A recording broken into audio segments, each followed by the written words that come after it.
All right. Hey, welcome back. Today is our last day of review. If you haven't read the board, practice semester test is due tomorrow. Semester test is tomorrow, so keep that in mind. I know that's kind of short notice here, but I've warned you all last week when it's going to be. Now, today, we are going to finish the last couple problems on this thing. We'll probably spend the most time on I think it's 12 and 13. I think there's 13 questions you have on yours. So we'll spend the most time on those just because they take the longest. But let's do a quick recap of our practice guide here. Number one, it's laws of exponents. It could be a multiplication problem. It could be one with fractions where you move things and cancel. It could be one with parentheses and you have a power. It would be something relatively straightforward, nothing like crazy difficult. Okay. Number two, it'll be some type of radical, either cube root or square root. I'll have the cube list and square list on the board. They'll probably be over there, way over by the speaker. It could have variables. It'll definitely have addition or subtraction, and you have to simplify it at some point. Okay, so be careful of that. I don't know what method you want to use on that. Just be ready to go. Three, I'll have some type of picture, which I'm going to make darker so it's not as faded. And then I'll have a series of questions about it. Remember, on Wednesday, because these are all the problems we did Wednesday, I showed you multiple ways you can write the answers here that I would accept, and things I would not accept, so keep that in mind.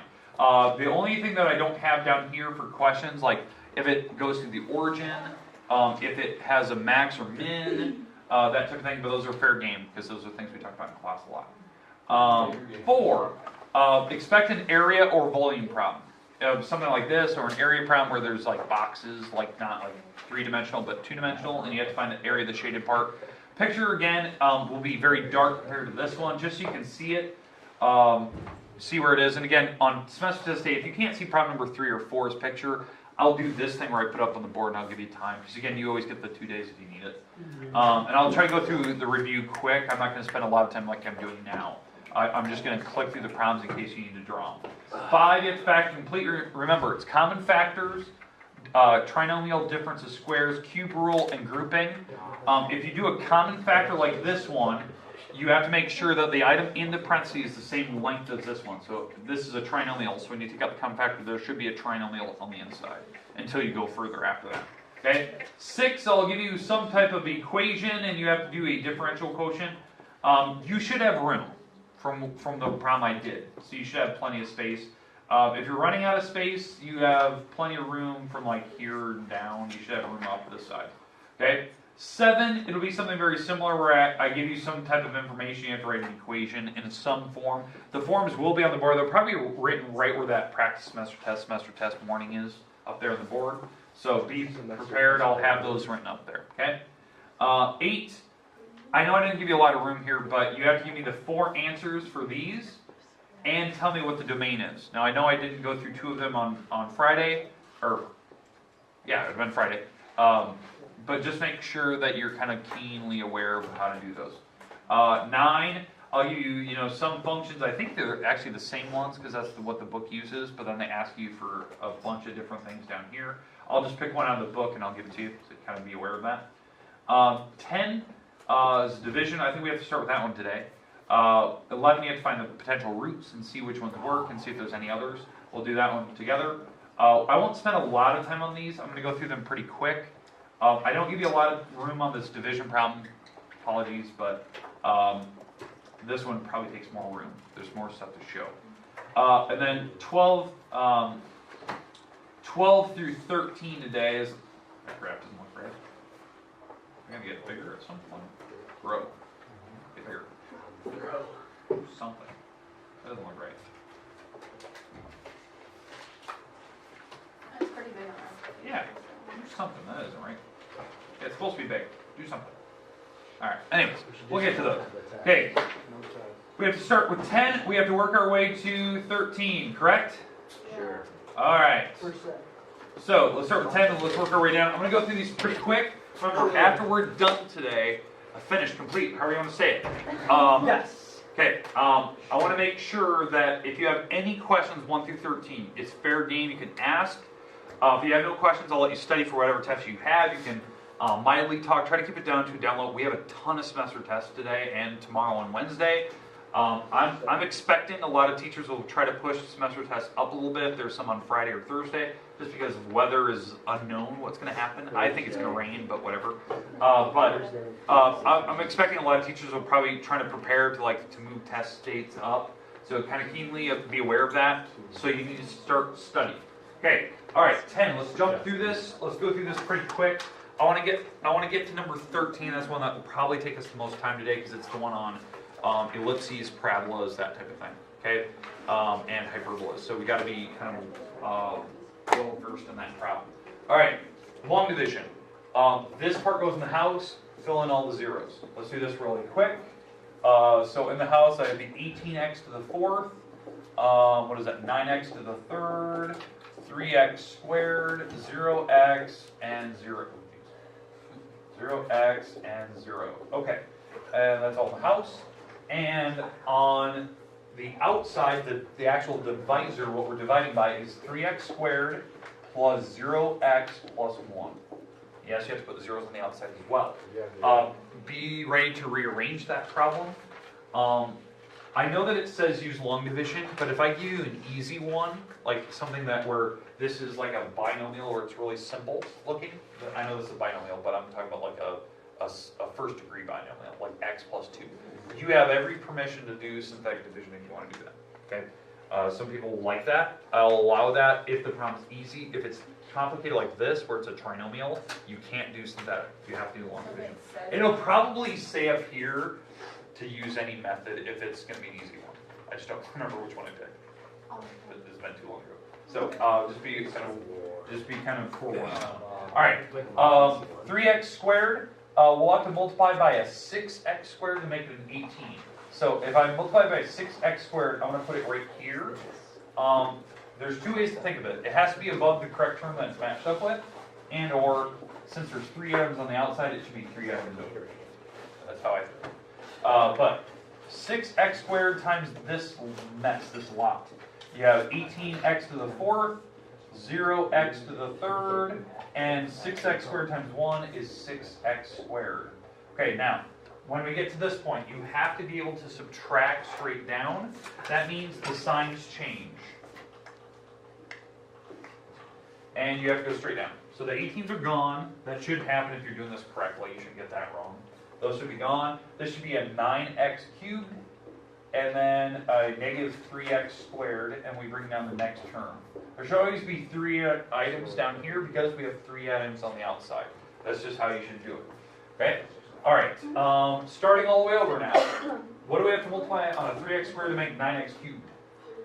3x, and a positive 3x. So I have to multiply by a 3x. So if we multiply by a 3x, I'll be left with a 9x cubed. 3x times 0 is 0x squared, and 3x times 1 is a 3x. And then we're going to change the sign again. So change the sign, change the sign, change the sign. Goes straight down.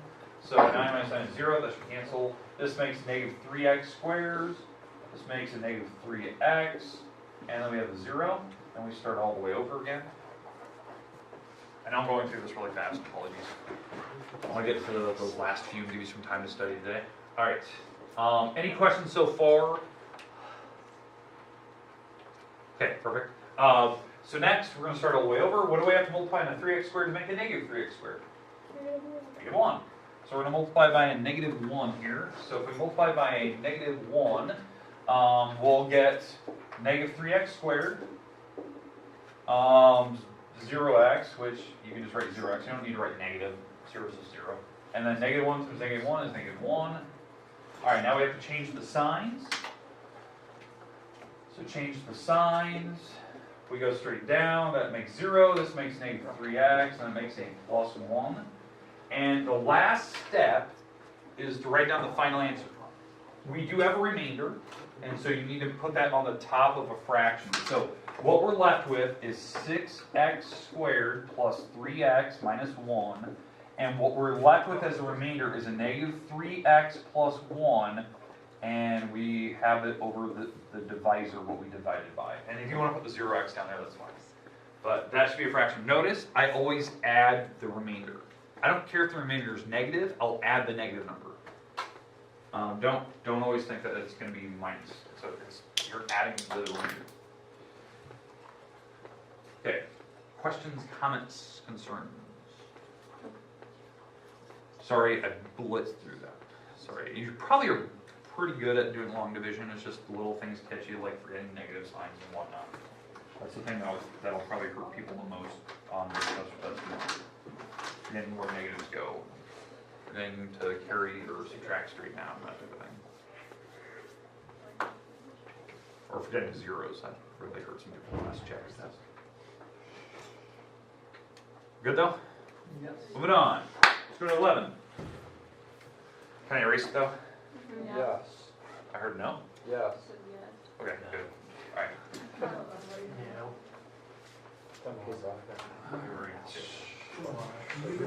Okay, let's do 11 here.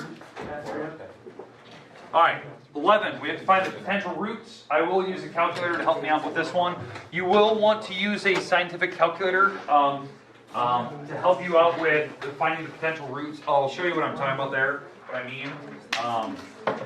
Alright, so for this problem, we have to find the potential roots. When I start, make sure it's in descending order, like biggest power to smallest. This is the front number, so there's a 1 here, there's a 4 in the back, and notice I ignore the negative signs. But the constant, this is the constant term, that number is going to be the top, that's going to be the top of the potential roots, and the bottom number is the leading coefficient out front. So the leading coefficient of the highest degree term is the number that goes in the bottom. And what you do is you break these numbers up. So what are the numbers that multiply to give me 4? 1, 2, 4. 1, 2s, and 4s, okay? In no particular order. And then the ones on the bottom, well, that's just 1, right? And you make every combination of using the top number and bottom number, and you don't need to repeat. So, so in this case, the potentials are 4 over 1 and negative 4 over 1, 2 over 1 and negative 2 over 1, and 1 over 1 or negative 1 over 1. So anything over 1 is just a constant number. So we have 6 numbers we have to check. Okay? On the test, it could be anything. It could be 8 numbers, it could be 12. Just be prepared. I always start, when I start checking this, I know you can do Descartes' rule of sign, and you can do other things to help you narrow it down. I just check the positive numbers first. And then if the positives don't work, I check the negatives. And the last thing I would check would be fractions. Positive 4. So, positive 4? Okay. So when you check these, what I mean by checking with a calculator, if you're going to check 4, let's say, so we'll check the first one. So on a calculator, I would just type in whatever number we're going to check. We're going to try positive 4, that's what I heard. We're going to plug it in to the original problem. Like wherever there's an x, you're going to plug in a 4. And I want to see, will it give me 0? If it does, that's a root. It's where it hits the x-axis. Okay? So when we plug this in, this makes 64. 4 squared is 16, times 2 is 32. 4 times 7 is 28, and then we have the minus 4, and yes, that does give me 0. So this is an actual root. So 4 is one that works, because it gave me 0 when you actually do all the subtracting. So that means that we want to divide the 4 out. You want to synthetic divide it out. Because when you synthetic divide it out, it will give you the remaining roots. At least one number is going to work.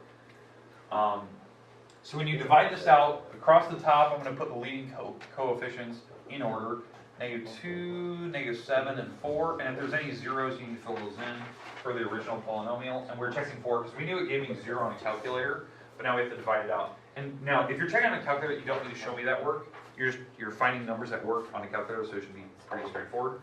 You're going to drop the first number straight down, multiply by the number in the box, add straight down, multiply by the number in the box, add straight down, multiply by the number in the box, add straight down, and it does give you 0.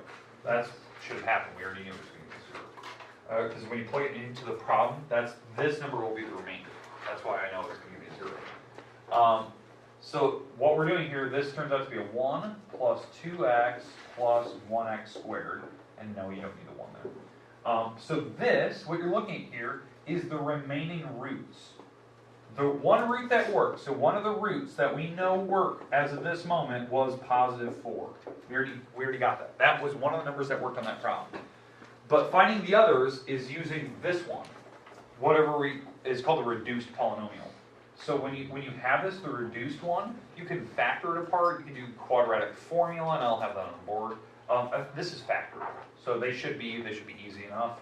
You should be able to factor it apart if possible. So this turns out to be x plus 1, x plus 1. It's the only way to break up 1 and x, and it makes 2 in the middle. So what are the roots for those? Negative 1. In fact, it's a double root, because they're repeated, but you don't need to. I just need to know what the roots are. So negative 1 and 4. We don't need to list it like twice. So I just put it there because there's 2 of them. So that's what the DR means. Okay, makes sense? So this one does have 3 roots, even though 1 was a repeat. Now what that means is, since it was a double root, that means if you're like graphing this thing, it actually bounces off a negative 1 since they happen twice. So if you're thinking about like multiplicity tests, which I'm not asking you for in this test. Okay, questions. Now they could be decimals. If they're decimals, for the roots, it's because this thing maybe wasn't factorable and you have to use the quadratic formula. Negative b plus or minus square root, that thing. That will be on the board, it'll be over there. It actually might be right next to the column there. I'll put it up there so you know it. Okay, questions? Okay, let's move on. We're going to go on to number 12 here. Move on to number 12. Okay,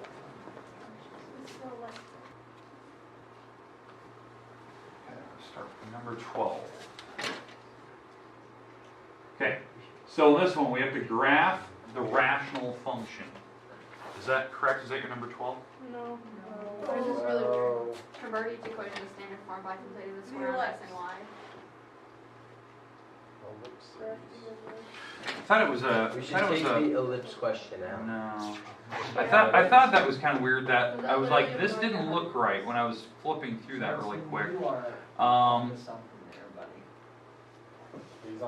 Let's just omit it. Let's omit that question. Now, hey, every other question's been the same, correct? Yeah. Okay. Yeah. All right. I told you I have multiple copies of this thing. So, all right. Is this correct? Yeah. Okay, perfect. So these are going to be the ones on the test. I thought this was weird. I thought I had a hyperbola and a parabola and a ellipse kind of a question. All right. So in this particular problem, it looks like we are going to be graphing the ellipse. Okay, so we have an ellipse, and again, you can kind of tell from the beginning of this thing, just because it's got a plus sign in the middle, it's got to be an ellipse or a circle. If there's a minus sign, it'd be the hyperbola. The formulas for those, I'll probably have the majority of the stuff on the board, just because for the hyperbola and ellipse, they have just a subtle difference with the formula and how to find like the foci. So that thing will be on the board, but I won't explain it all. I'll just write like foci, and I'll write like b squared equals a squared minus c squared or something like that, right? I won't have all the different parts labeled, but I will just have, like what that little piece is, so you know it. Okay, so in this one, since it's an ellipse, and it looks like for the ellipse, remember the ellipse, you have to look at which number is bigger. So this is my a number, this is the b number. That's how the ellipse or circles work. So it looks like on this case that it's going more horizontal, because on ellipse, the bigger number tells you which way it's going. On a hyperbola, it's whatever one comes first, whatever one's positive. But again, what we're doing on this particular problem, we have to graph it. So it looks like the vertex, or I should say, not the vertex, but the center of this particular ellipse, bless you, is at -3, +2. Those are the numbers, that's the x and that's y. And remember, you have to write the x first, y second, in case they're flip-flopped. So it looks like the -3, 2, so there's my center. And then from there, that's where I'm going to do the, where the actual like major and minor axis go from. They go from that center. So it looks like the major axis is going to be how far away from the center? 3. It's plus or minus 3. And the reason why, the a number is your major axis. The b number is the minor axis. So it looks like the minor axis is this number, so it's plus or minus 1. And again, I'm taking the square root of those numbers. And if they're decimals, so be it. You can graph a decimal, it's fine. So I'm going to go right and left 3. So 1, 2, 3. 1, 2, 3. Going up 1, down 1. So it looks like it's kind of a smaller ellipse kind of thing. It's very small. Tiny football. And now the last thing we really have to do is figure out the foci. Okay? So the foci formula, just so you have it. And again, this will be written on the board on test day. Here it is. There it is. There's your foci formula for an ellipse. So my a squared number, that's the 9. My b squared number is the 1. So if we subtract this across, we get -8. you take the square root of that, because I take the negative over, it becomes positive, and the square root of 8, which I don't know, what is the square root of 8? It's almost 3, it's like 2.8. 2.8, 2.8. Okay, there you go. So it's 2.8, so 2 point something over, 2 point something over, and there's your foci.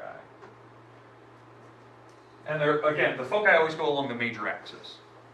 So if we just guess the foci will probably be pretty close. Yeah, you'll probably be close, but as long as you're like off to the side, you're like doing the C number, I'm fine with that. The graph is merely a guess. It doesn't have to be like razor exact, so.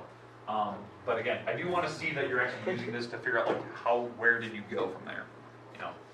All right, questions, comments about how those numbers work. Now, if you want to be super exact, like where that actually goes, like the major axis, like the branch is going right and left, where it's actually hitting, it's actually going -3 plus or -3. That's where it's getting the major axis numbers from, like where I'm getting these outside numbers for the ellipse. And then the up and down number is doing this. No, I don't think this. So if you want to be that person that wants to be super, super exact, that's how you find your major axis and your minor axis, like where I'm getting those dots. Because some people like to see that. Then I'm actually adding these numbers to these, like respectively, from the center. And then for the foci, that number is always plus or minus. It's always added to the center. And it's actually added to whatever your major axis is. So in this case, this is how I find the foci. It's your ball. You're actually adding, because the foci are going right and left. So you add that plus or minus 8 from the center. But you don't have to do that. The graph will tell me if you're getting in that ballpark. And yes, you do have to mark each part. Okay, questions, comments? Now again, that could be a hyperbola, so if it's a minus sign, just make sure you have the branches. You do have to do the asymptotes, and again, those will be on the board, just so you have the finals. Okay, questions? Perfect. Now, I think the next one is a parabola, correct? Yep. Okay. This one, I think, requires completing the square, which Wow. is pretty similar to what the test would be, I believe. All right. Pretty similar as in the exact same question. So pretty similar in the type of thing you're gonna have to do. That's not. All right. Well, Now, sure. this one, in this particular case, since the y squared, this parabola is not going up and down, it's going right and left. The bowl's like turned sideways, like tipped over. Just because the y squared. So the axis that it's running along is the y. There's two y numbers. So it's kind of like a bowl going along the y. So like the y axis twice. That's kind of how I'm thinking of it. But let's complete the square here. So I'm going to move things around. So I'm going to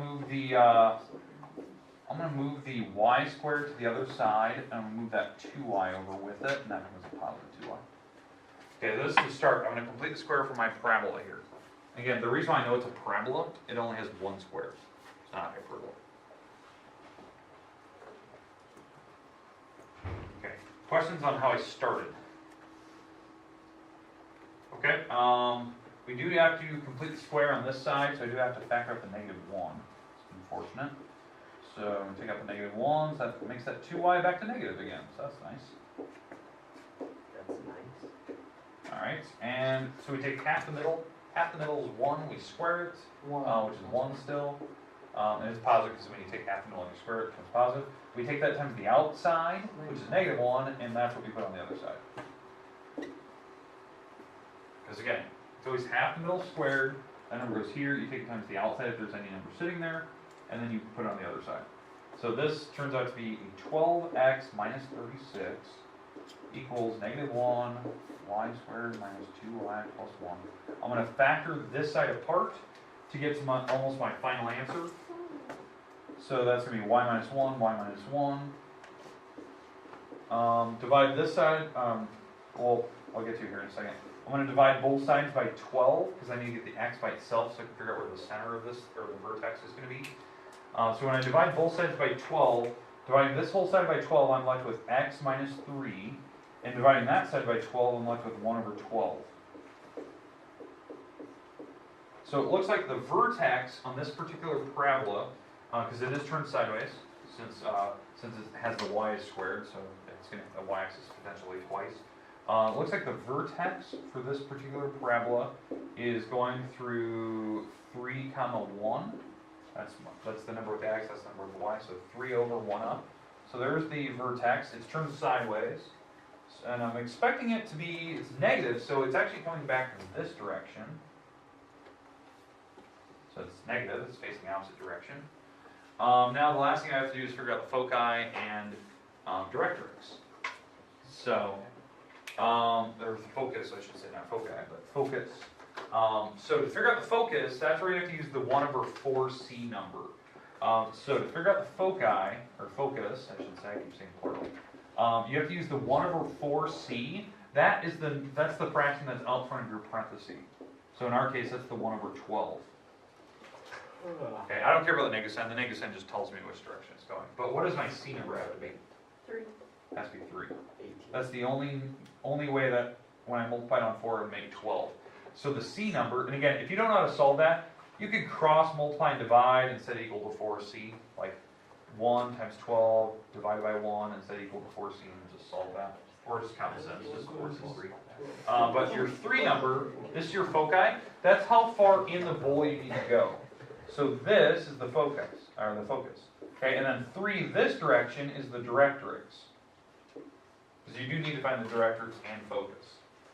And again, that c number tells me how far to go. So the focus coordinate is actually 0, 1, that's the focus. And the directrix is, it's hitting the x-axis, and what number is it hitting? 1, 2, 3, 4, 5, 6, so it's hitting x equals 6. Okay, questions? I would expect on number 13, completing the square. On number 12, I would expect a problem where it's already set up for you. You just have to either figure out if it's a hyperbola or ellipse and go from there. Okay. I really don't remember that at all, but I don't remember that. All right. Sure. Okay. The rest of the time is yours today. If you have any specific questions you'd like to see, or you didn't quite get something up above, I went too fast for you, want to see a different example, I'll go back and I'll change a problem or two. I'm going to lay this on the board in case I was going too fast for you. Make sure that you're reviewing. Remember, tomorrow's semester test, and then we'll spill over to Wednesday. What if it's 1/4c?